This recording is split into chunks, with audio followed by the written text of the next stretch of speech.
The Counihan family will march in front of the Great Parade come March 17th. A legendary patriarch and 2 grand marshals in the last 3 years, plus the general chairman of the parade for another 2 years, puts this family on a level with the Ryans and the Hogans and the Rays in the Irish pantheon. And now, Gerald Patrick Counihan steps to the front of Savannah's St. Patrick's Day Parade as WTOC salutes the Grand Marshal.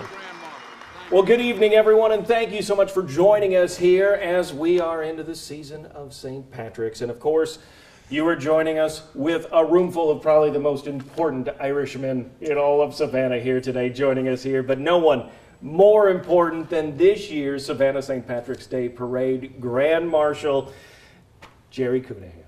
Thank you guys so much for joining us. And Jerry, this has been just an incredible experience so far, and still a ways to go. Yes. What was it like when you were told you won?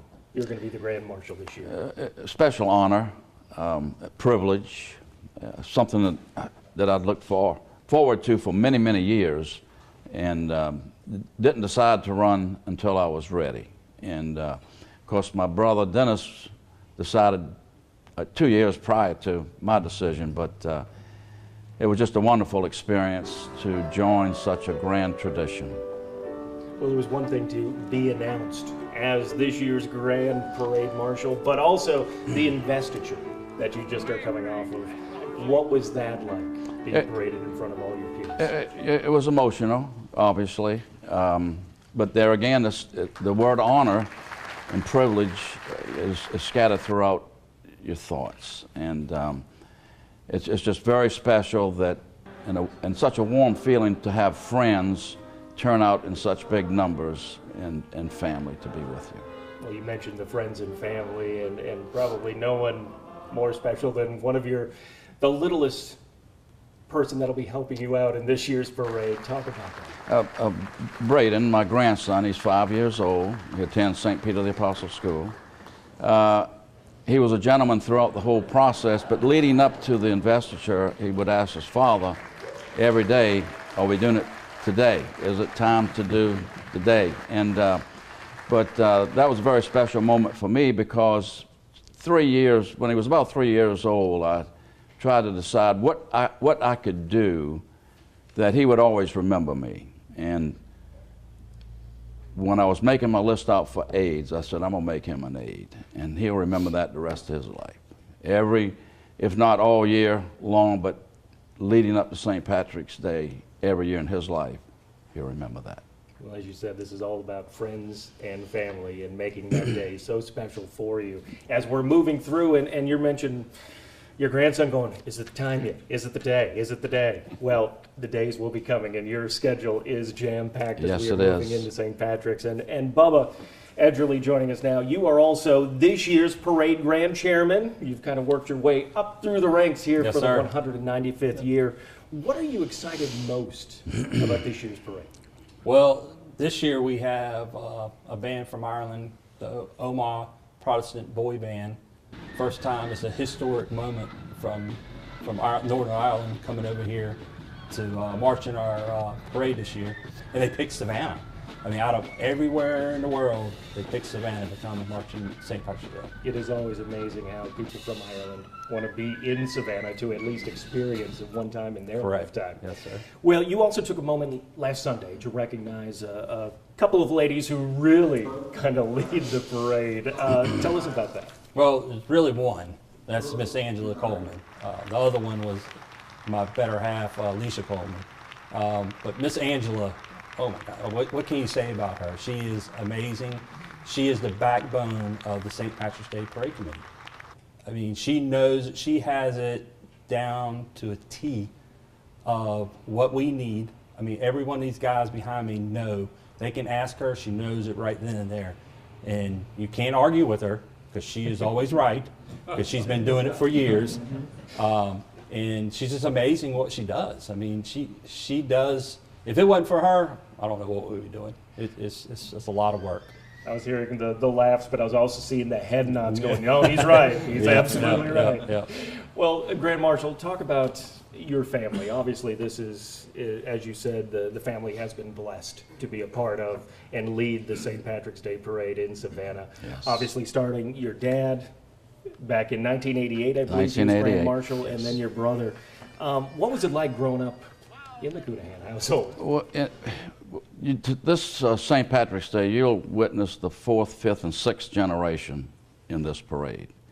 And I remember as a young child, always surrounded by family. We had very good parents, aunts and uncles.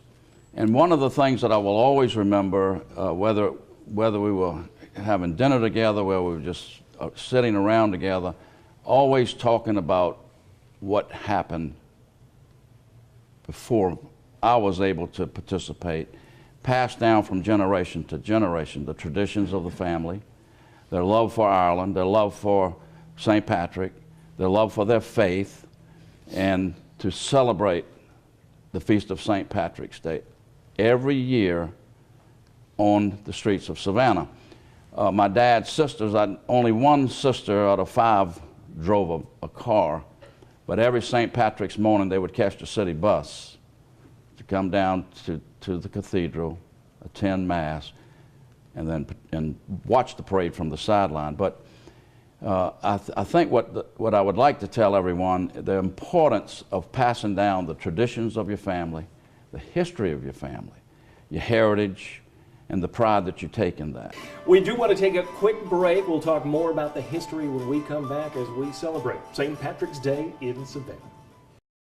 Well, you know, one of the biggest pieces of the St. Patrick's Day puzzle is being able to generate money to put that parade throughout the streets of Savannah in the downtown. And that is the responsibility of the Vice Chairman, John Fogarty, who is in charge of this year's St. Patrick's Day magazine that generates a lot of the revenue, if not most. And pretty good looking cover, although I'm sure some people in this room who have put their own covers together might beg to differ, but this is a great magazine, and it is a huge undertaking. It is. Talk about that and Thanks, creating Mike. it.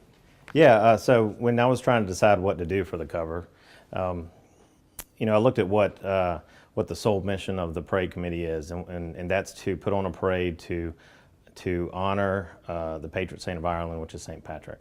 And so I did some research on St. Patrick as much as I could. And you know, he was a man who was probably similar to a lot of us in life, where he faced trials after trials, and like we do in every day. And what he decided to do was turn to God, and when he created when he found his faith, and so that's really what I wanted to focus on, who he was, and have him be the focal point. And that is such the focal point. That is really the reason for the day, is obviously to honor St. Patrick. And you wrote a piece that you'll find in the magazine about broadcasting the Mass at the Cathedral of St. John the Baptist. And that is so near and dear to our hearts at WTOC, because we have been a part of that and bringing that to everybody. This is a big year for that coverage. Yeah, so I had Father McCarthy do an article on, I asked him to do an article on what it was like to be part of that broadcast for so many years. And then in talking to him and talking to Craig Harney, I discovered this was the 25th anniversary of you guys broadcasting the Mass live that morning. And it really, so the article turned into a focus on 25 years ago, a group of men in the parade committee, it was Jim Forbes was the chairman at the time. There were some trials and things that they had to undertake and to overcome to be able to make that happen. And so what started there 25 years ago has led to a pretty neat thing at the cathedral today, where now they have you know, a broadcasting system that's solid and in place, where they've this past year were able to broadcast an ordination of 2 African priests all over the world. So what some gentlemen 25 years ago in the parade committee started has now developed into something to do, kind of following in St. Patrick's footsteps of evangelization, and now broadcasting things all over the world. So it's pretty neat to be a part of that. All over the world, especially with the internet, the explosion of that. Right. So it is a big undertaking, and they do it great. And I'm glad you mentioned Craig Hardy, who's been so big and a part of that. He really each has. and every year. And one of the biggest smiles that you saw at the investiture belonged to Maggie Fogarty. Any connection there? Talk about that. Yeah, she's my daughter.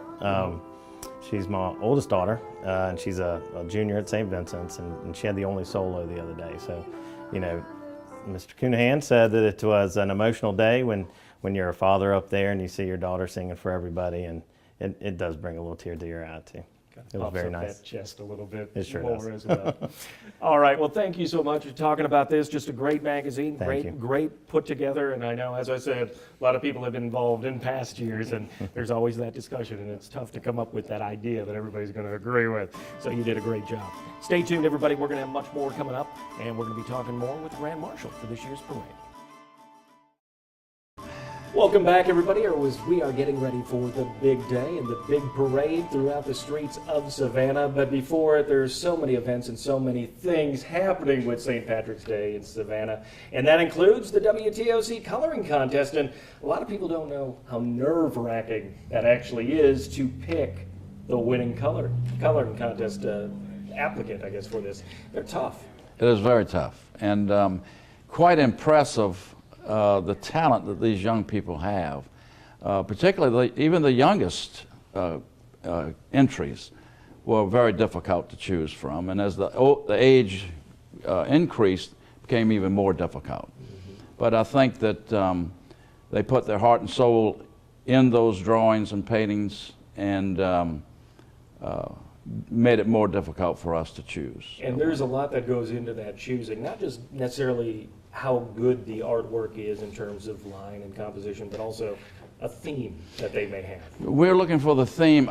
Personally, I'm looking for the theme of St. Patrick, the patron saint of Ireland, which would encompass faith, family, tradition.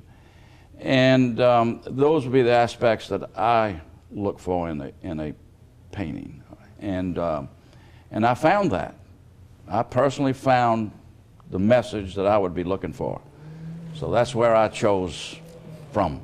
And it is tough. Those kids put a lot of work and time and effort into that. And we want to thank all the teachers in our schools that help sometimes coordinate that in their classrooms. Certainly, and I think the teachers, so often we neglect to give them the credibility that they deserve, but the children certainly produced this year. Bubba, this takes a huge undertaking to make this happen, to make sure everybody's in the right spots, making sure the streets are... Sure what does this all fall on? So it's a lot of work for all these adjutants to put this parade on the streets. And they start at 5:30 in the morning and get done about 3 o'clock, and they put on the best parade in the world. And there's a lot of hard work behind the scenes to line the parade up. And a lot of people don't know that. As they're walking around, they might see the ones in the white coats out there. White coats. Listen to them. Yep. They Yes, say sir. stop, Yep. don't cross, Yep. listen to them. Yep. All right, we're going to take another quick break. We're going to be back getting more thoughts. We're also going to get introductions to some of the people that are going to be behind the scenes. You'll see them with the Grand Marshal throughout this season at local events. So stay tuned for that. We'll be back with more. Welcome back, everybody. We are with this year's Grand Marshal, Jerry Counihan, again, and this is the time where we just want to show off the people that are behind the man for this year's Grand Marshal. Certainly. So introduce us to the people that will be supporting you. Certainly.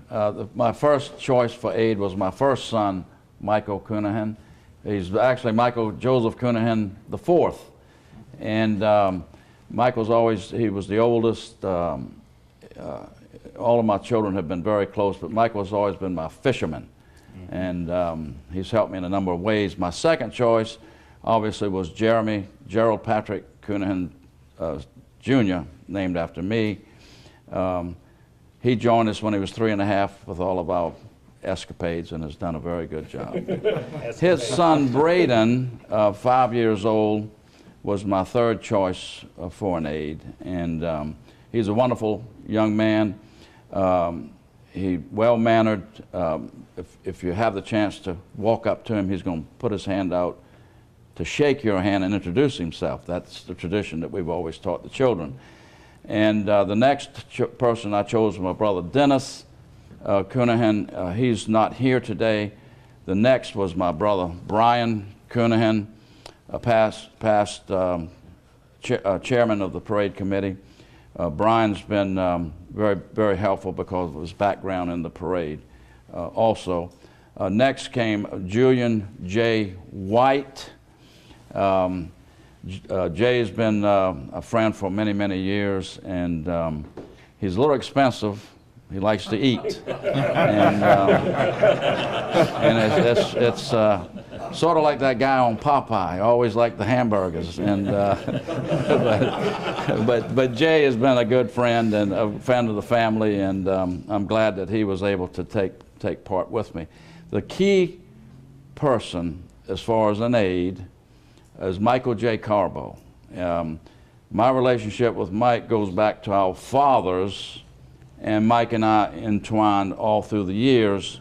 Mike was surprised when I picked him, but I felt it was an honorable choice because of his dad. His dad was very close to my family. My kids thought he walked on water. And so I chose Mike, and Mike is the chief of staff. He's keeping us all organized and on time, and he's doing a wonderful job, and I do appreciate that. My chaplain, I wouldn't have a chaplain if Father O'Brien wasn't here.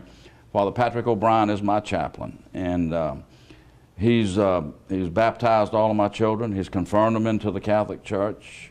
He's married most of them, and baptizing the babies. So that's been a very long tradition and friendship with Father Patrick O'Brien.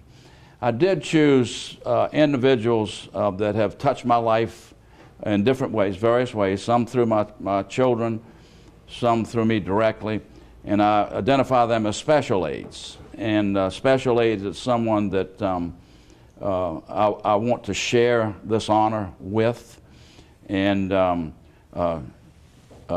Sheriff Welcher is one of those special aides, and he's been a very good friend of the family and continues to be a great friend of the family. Ted Franks is my coordinator. Ted, you stand? Are you here, Ted? Ted is the coordinator for the special aides. I have 46. And if all the special aides would please stand. I designed, and well, Harkerode took my drawing and is designing something very special for them to remember this occasion by. It isn't ready. I hope it will be by the end of this week, and I will present that to them at a special occasion, and I'll notify you. Okay. And I might make you a special aide.